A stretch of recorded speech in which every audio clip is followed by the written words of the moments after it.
ako nakapagpigil, sasabihin ko kay Stella ang totoo.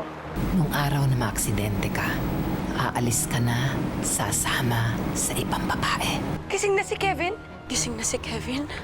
Samahan mo ko. Ngayon gising na si Kevin, malalaman ko na mismo sa bibig niya kung sino ba talaga ang kabit niya. Na ipinagpalit siya ni Kevin sa babaeng miles and miles ang agwat. Kung ano man ang matuklasan mo ngayon, lagi mong tatandaan magkakaibigan tayo. Sino ba talaga ang babae mo? Pinakasalan kita. Dahil nagdesisyon ako na ikaw yung huling babaeng mamahalin ko. Kevin is telling you the truth, Stella. Iniwala ka sa kanya. Sa kabila ng naging kasalanan niya, mahal pa rin ba ang anak ko? Then fight for him. Fight for your rights, Stella. Sikapin mo na hindi na bumalik pa ang memory niya. Sabi ko na nga, love mo ko eh. Thank you, sinundo mo ako. Megan, ginagawa ko lang to dahil ito yung utos ni Ninong. Dapat pala ipag-utos ko din sa kanya na mahalin mo ako. Alam mo, mabuti pa ibigay na natin ito kay Ninong. Labo mo. Ninong! Ninong! Ninong! Ninong? Ninong! Ninong? Ano nangyari sa kanya? Baka inatakan na naman ang sakit niya. Ninong! Ninong? Ninong? Ninong! Bilihan mo, tumawag ka ng doktor. Bilisan mo, Megan. Ninong? Ilang araw nang nakalabas ako mga kasama. Hindi ka pa rin nakakapagdesisyon. Sasabihin mo ba sa kanya o susundin mo na lang si Balay na hahayaan mong makalimutan niya ang lahat?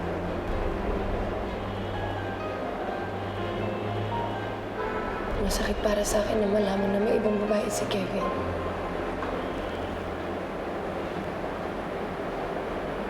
Pero mas magiging masakit kung sa pangalawang pagkakataon, iiwan na lang niya ako ulit.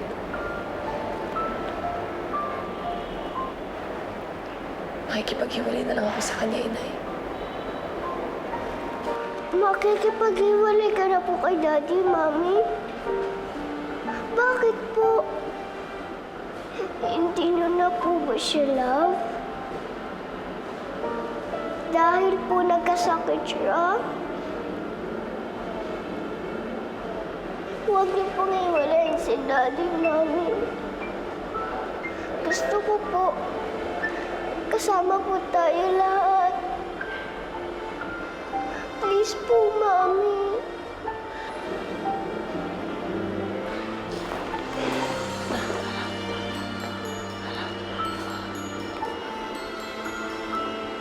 Huwag ka nang umiyak. Huwag ka nang umiyak.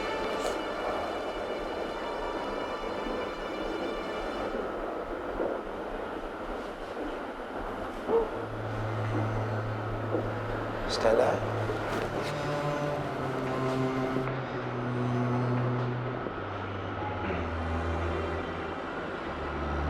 Mula nung nagising ako, halos hindi ka dumalaw. Galit ka pa ba sa akin?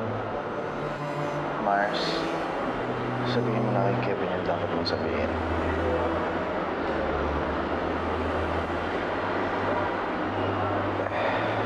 Ano sinasabi ni Edgy? Ano sasabihin mo sa akin, Stella?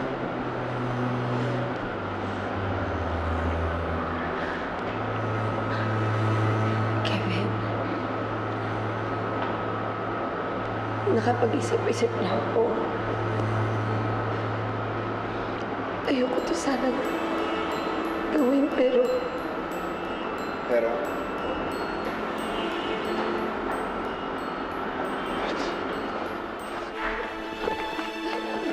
Kevin! Kevin! Kevin! Okay ka ba? Sorry. I'm sorry. I'm sorry. Okay ka lang. I'm sorry. Ano sasabihin mo sa akin?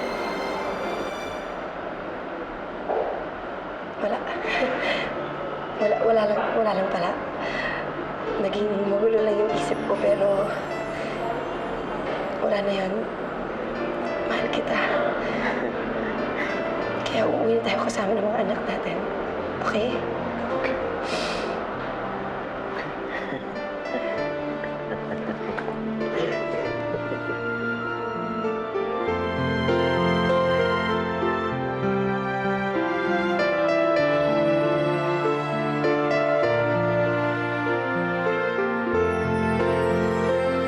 Sige po, Dok. Sasabihin ko po. Sige po. Salamat.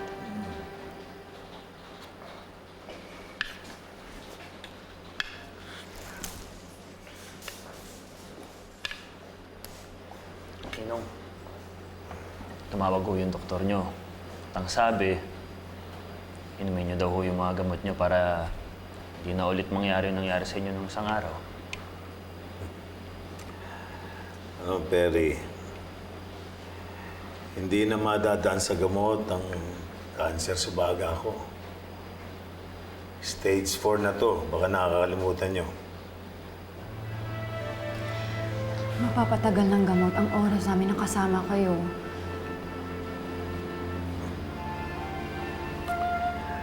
Maraming salamat sa pag-aalala nyo. Hindi ako nagkamali sa pagkuha ko sa inyong dalawa sa poder ko. Isa lang ang gusto kong masiguro bago ako mamatay. Ang malagay sa ayos ang buhay ninyo at ang anak kong si Stella.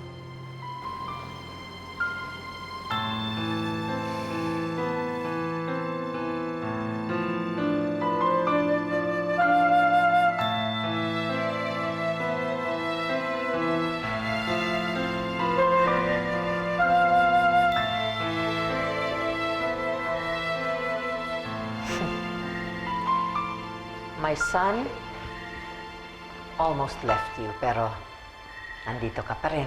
Still taking care of him. Please don't think na pinagbibintangan kita o pinaghihinalaan, pero sumasagi lang kasi sa isip ko na baka masama ang plano mo sa anak ko. Kaya ka bumalik sa kanya. Mahal na mahal ko po si Kevin, Mama. At ang pagmamahal ko, dinaig pa yung galit na nararamdaman ko, kaya hindi ko siya iiwan.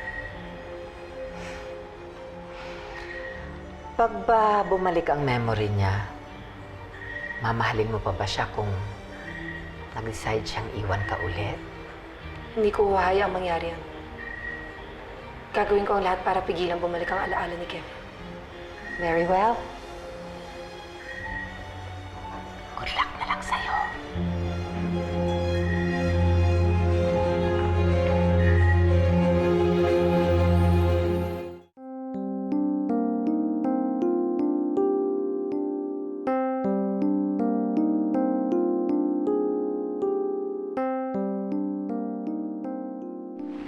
Kevin? Kevin, anong ginagawa mo? Isn't it obvious? Iwanan na kita! Naalala ko ng lahat. Kevin? Kevin! Kevin, sandali! Kevin!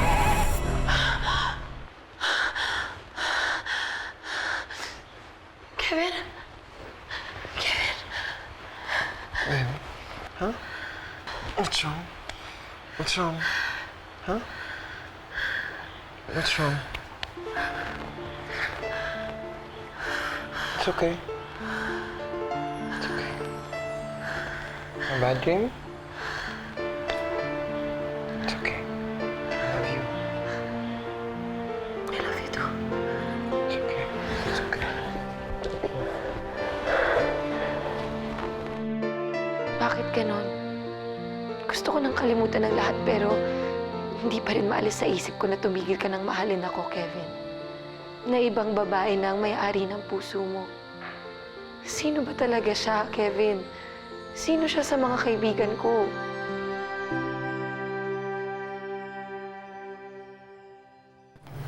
So, now that Kevin's awake, bakit hindi pa natin sabihin sa kanya yung totoo? Pero Dina, you heard what Lucci said. Walang natatandaan si Kevin. But I've had enough of that, Stella. At yung pagiging palengkera niya. I just want her out of my life. Yun din naman ang gusto mo, di ba, Lucci? Am I not right? Lucci, bakit hindi ka nagsasalita? Why don't you defend your case? Bakit ba kasi ayaw mong sabihin na kay Stella na ikaw yung sasamahan ni Kevin? Na ikaw yung other woman niya?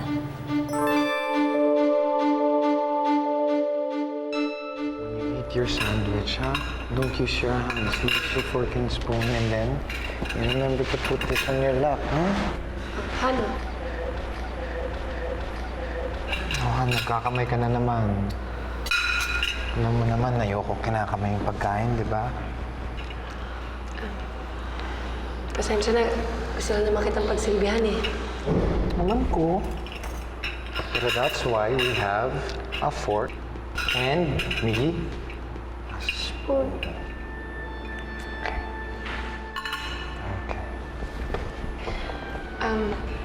Han, naisip ko nga pala, malalaki naman yung mga anak natin.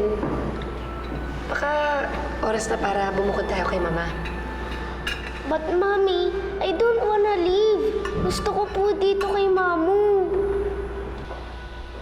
Ang laki-laki ng bahay na ito, Stella. Sino namang makakasama ko dito pag iniwan niyo ako? Besides, hindi ka ba naaawa sa akin? Ilalayo mo ako sa kaisa-isa kong anak at sa mga apo ko. Tama si Ma. Ba't pa tayo bibili ng bahay when we're very welcome here, right, Mom? That's right. And you know how much I love you and I love the kids. It's decided then, hindi kayo lilipat.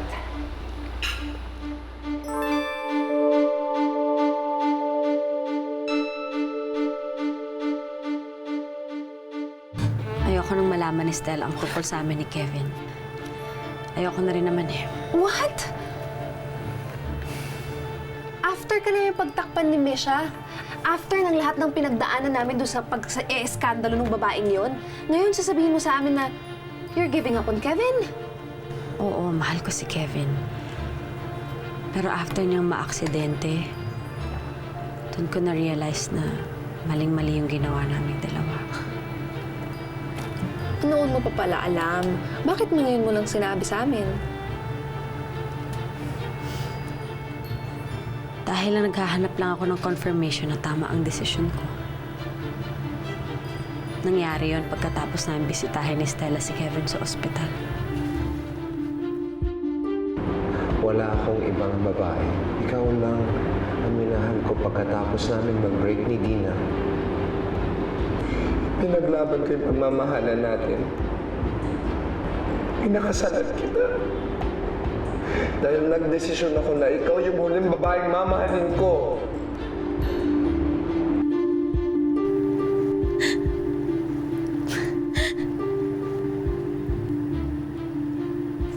Alam mo, ang dami kong ginawa para kay Kevin. Ang dami kong tiniis. Tapos hindi lang niya ako napansin sa ospital. Si Stella lang ang nakita niya.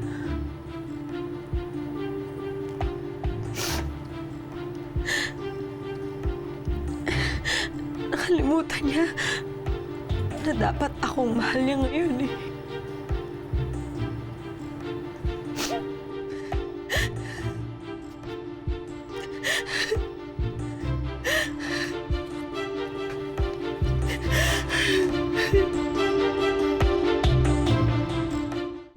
Bakit mo nga pala gustong bumukod, ha, Mare? Di ba nga, matagal nang hindi gusto sa akin ng mama ni Kevin. Ngayon, kung doon kami tumira, baka mamaya kung ano pang gawin nun para ipaalala kay Kevin na binalak na niya akong iiwan nun bago siya makaksidente. Okay. Alam mo mabuti, anak. Simplihan mo lang yung pag-alis mo. Magbakasyon kayo. Ilayo mo na si Kevin kung baka may maalala pa siya tungkol sa nakaraan. Oo nga, no? Alam niyo, Nay, ngayon ko lang naalala, meron nga palang rest house sila Kevin sa Subic. Baka pwede kami bakasyon doon ng mga anak namin. Tsaka para mailayo ko na rin siya na Dina. Tama. Agree ako dyan, Mare. Pero kasi, for sureness, isa doon sa mga kaibigan mo, ang kabit ng asawa mo eh. Okay? Kaya hindi sila napagkikita ni Kevin. Okay? Kaya mag-vacation na muna kayo. Tama. Di ba? Mas okay. Let's drink to that. Ganda na suot mo. Well, actually, I love it. I love it. So magbabakasyon kayo, anak, ha? Cheers! Alright, cheers! Nice! Para sa bagong edgy. Ewan ko ba kung bakit ayaw gumaya sa akin ni Lucci. She should fight for Kevin. Hindi yung basta-basta na lang siyang susuko. So, hiwalay na sila. Akala ko ba mahal ni Lucci si Kevin? Mahal nga niya, pero tanga siya. You should never give up on love, lalo na kapag ka may laban ka. Just like me. I will never give up anything for you.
Kevin, hindi ka na dapat nagpunta dito.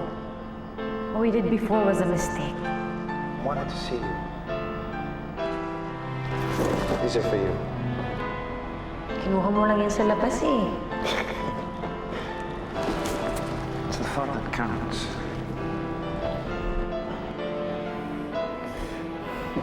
Kevin. Kaibigan ko si Stella. Ang asawa mo. Lucci, hindi talaga siya yung babae para sa akin. Ikaw ang mahal ko. Ikaw. Kevin, please.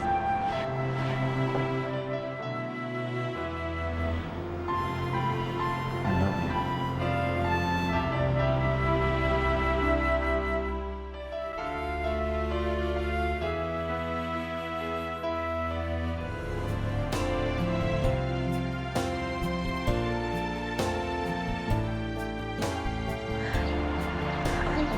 I'm sorry, Stella.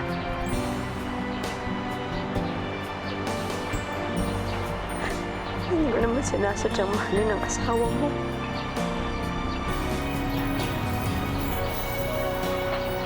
Pero huwag kang mag-alala. Dahil magmula ngayon, kakalimutan ko na ang lahat ng nangyari sa amin.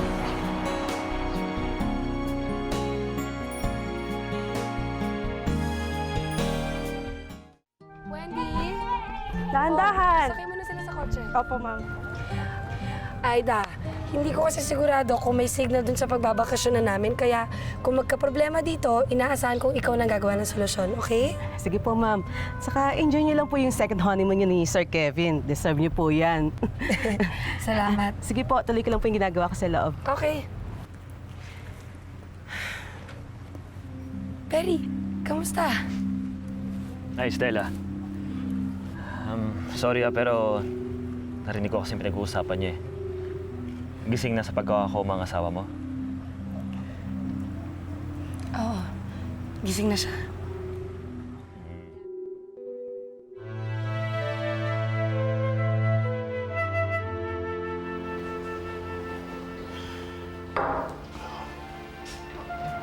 Kasasabi mo lang sa akin, nagising na ang lalaking nangaliwa sa anak ko.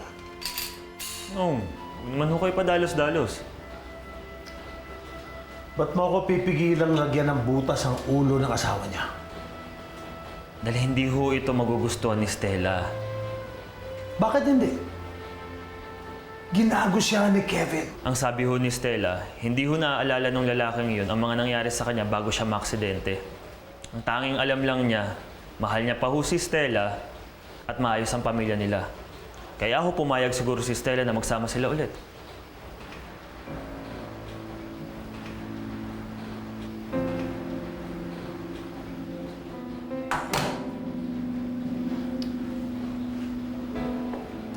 Lalaki tayo, Perry.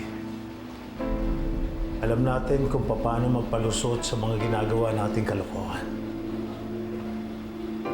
Paano kung niloloko talaga ng lalaking itong anak ko?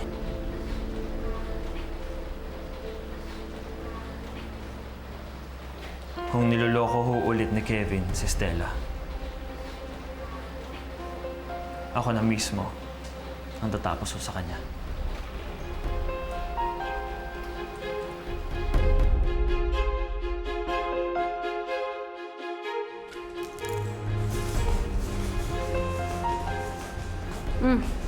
Tama. Boy. Gabi na pero ba't ba hindi pa rin nawawala yung ganda ng gising mo Ano nangyari? Ba't ang sese mo? Kinento sa akin ni Perry, di ba? Sabi niya, nakipagbalikan na daw si Stella sa asawa niya. Tapos? Ano naman ngayon? Solo ko na ulit si Perry. Ang bilang may sabit na itong si Stella, hindi na siya pwede lumapit kay Perry, di ba?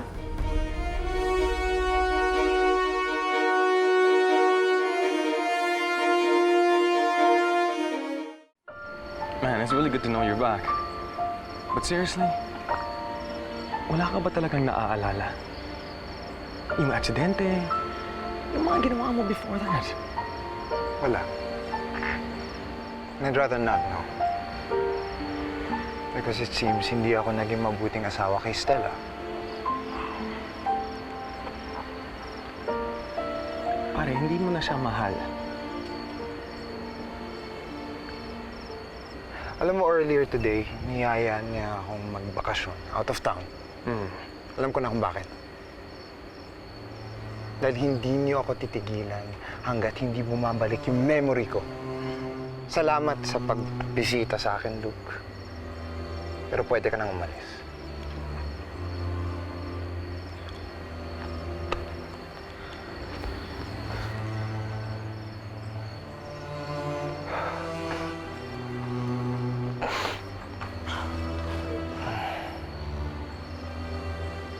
Kevin, best friend na ni mo si Luke.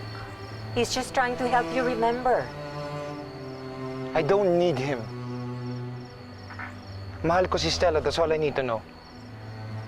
Kung meron akong dapat maalala na magpapahiwalay sa amin, I'd rather not know. Okay? I hate to sound like a pirated CD, but I need to remind you that the day of the accident, paalis ka nun para iwan si Stella. Ma'am, mahal ko si Stella. Ba't niyo bang pilit na pinapaalala sa akin ang isang bagay na kahit sa panaginip ko hindi ko makakayang gawin? Tinutulungan na nga kita, ako pa sisigawan mo. Kevin, I am still your mother. O baka nakakalimutan mo rin yan.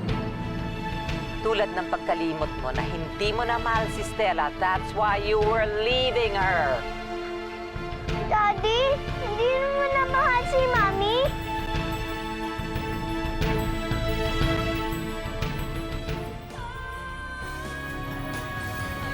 Kilala mo ba yung babaeng sasamahan niya? If you really do love Kevin, bakit ka nagpapack ng things mo? Really? That's a surprise for me and Stella. Eto ba ang love nest niyo? Paano niyo po nalaman to? Ang tungkol sa kondo ito o tungkol sa affair niyo? May kailangan daw asikasuhin si Kevin sa trabaho, kaya napabalik kami kaagad. Rock solid na naman ba ang foundation ng marriage mo, ha, Stella? Yun po sana ang inaasahan ko. Good luck then. I hope na maging happy talaga kayo.